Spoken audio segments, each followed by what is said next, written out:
Ang pagdiriwang po natin ngayon ay ang kapistahan ng ating Panginoon Jesucristo bilang walang hanggang pari.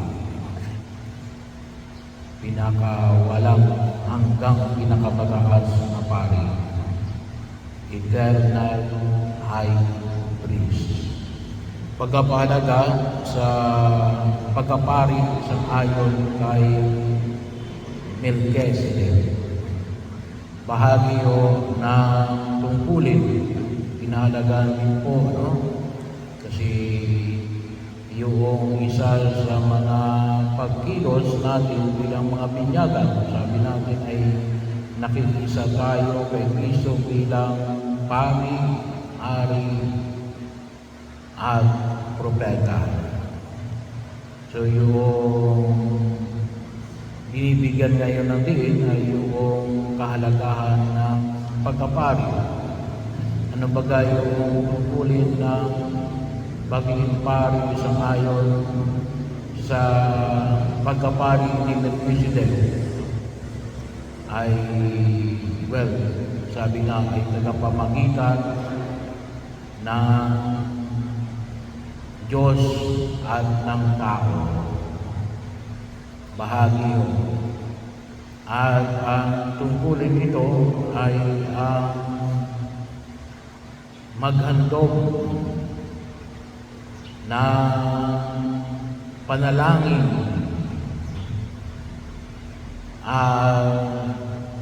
nung lumang tipan, yung paghahandog na ito mga susunuging handog.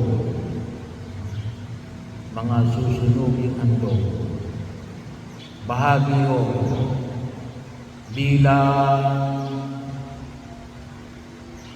pagkilala, pagpapasalamat, pagsamba, hingi ng kapatawaran, at sa paghingi ng paggabay sa pang-araw-araw namin pagkilos sa daigdig na ito. Pagkilala sa tunay at iisang Diyos. Pagpapahayag ng tunay na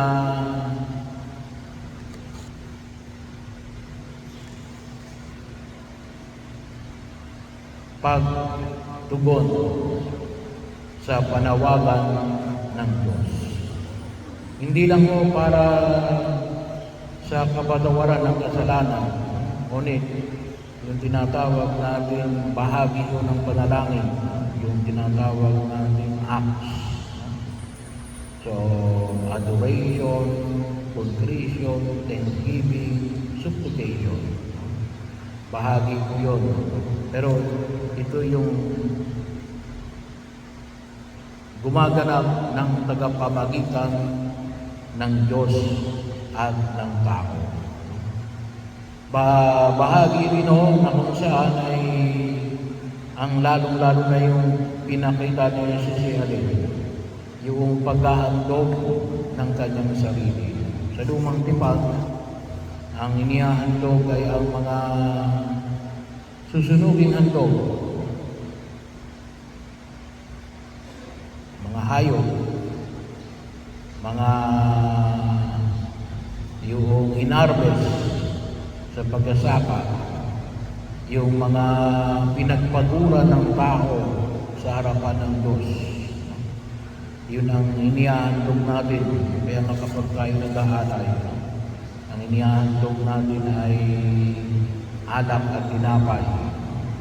Kasi yan yung mga pinaghirapan. Yung tubig hindi natin sinasama kasi hindi naman pinaghirapan yun. Bagkos na yun ay may tinatawag tayong bottled water. Pero tubig pa rin yun, kalit pa rin yun. Hindi na yung nilinang ng tao. Hindi katulad ng tinapay at ng alak ay yun ay products from something else. So, galing sa Diyos na pinagpaguran ng tao at nais nating ialay sa Diyos. Pero higit sa lahat, ano yung inihandog ni Jesus? Yung tinatawag natin paghahandog ng sarili. Paghahandog ng sarili. Yun ay higit na binibigyan natin ng pansin bilang pagdiriwang natin ng pagiging walang hanggang pinakamataas na pagkapari ayon sa pagkapari ni Melchizedek. Paghahandog at sariling paghahandog. Hindi ka pinili. Yun ay handog mo eh. Yun ay kusa mo na ibinibigay. At ang pinaka-image niyan ay walang iba kundi yan. Yung Kristong nakapako sa krus. Paghahandog ng kanyang sarili para sa Diyos, bilang pagsunod sa Diyos, bilang pagkilala sa iisang Diyos, bilang pagpapasalamat sa mga biyayang ipinagkakaloob ng buong may kapal. At higit sa lahat, bilang sunod sa kalooban ng Diyos na ito ang magdudulot ng kaligtasan para sa kasalanan ng sangkatauhan. Service for others. So, yun yung pinaka-tema na nakuha ay makita ko natin sa higit na pagkilala bilang dakilang pari ng ating Panginoong Jesucristo. So ano yung hamon na nais natin bigyan na higit ng pagkilay ngayon?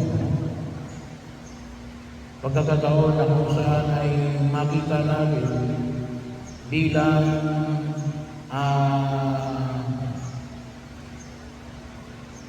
pakipag-ugnayan natin sa Diyos ay isang pakipag-ugnayan natin yung handa tayong ibigay ang ating sarili para sa Diyos, para sa kaligtasan natin at sa kaligtasan ng mga taong nasa paligid natin at sa kaligtasan ng mga taong humihiling ng panalangin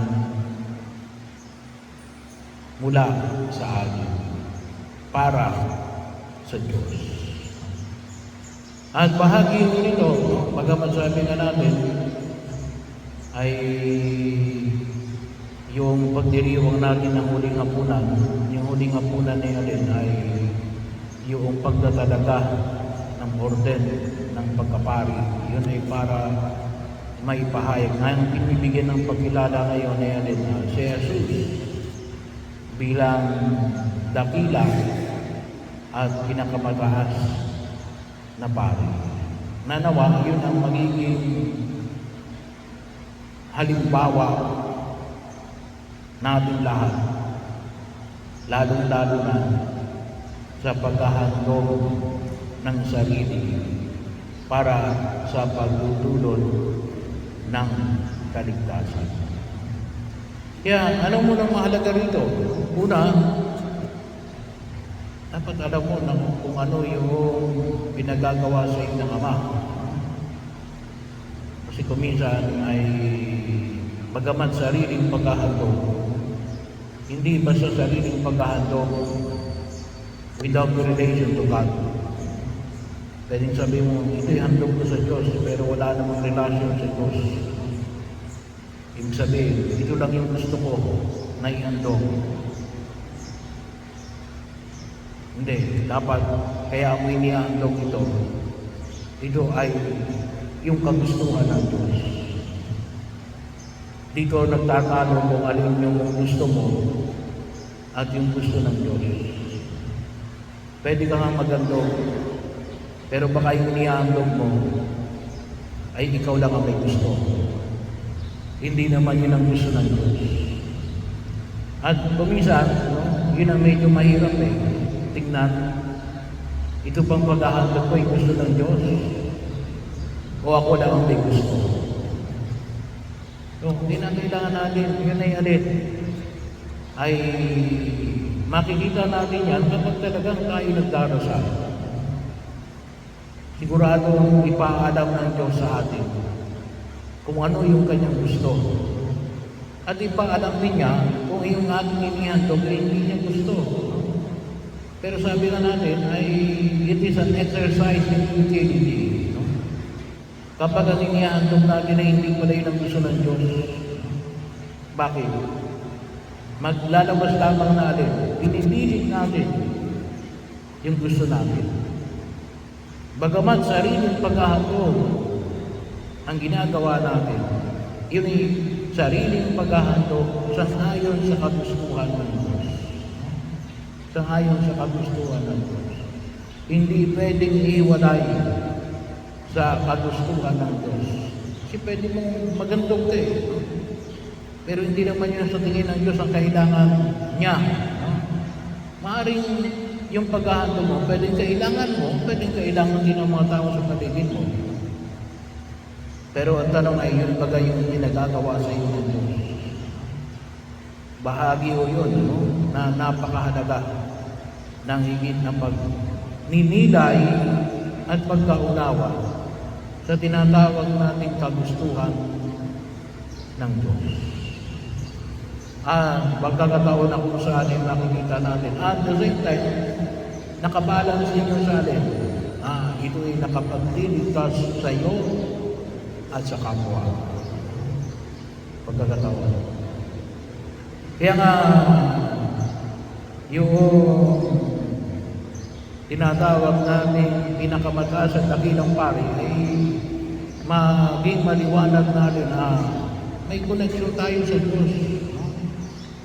Kasi kung ang inihahandog natin ay hindi naman pala yun ang pinaggagawa sa atin ng Diyos.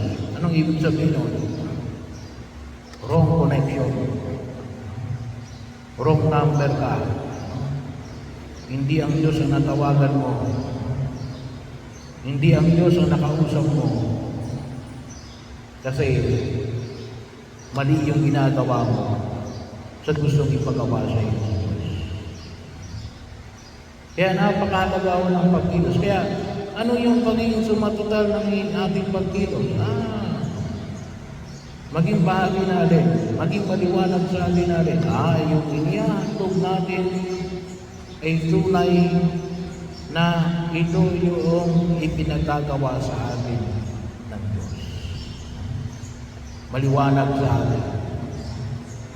It is no longer my work. It is already the work of God.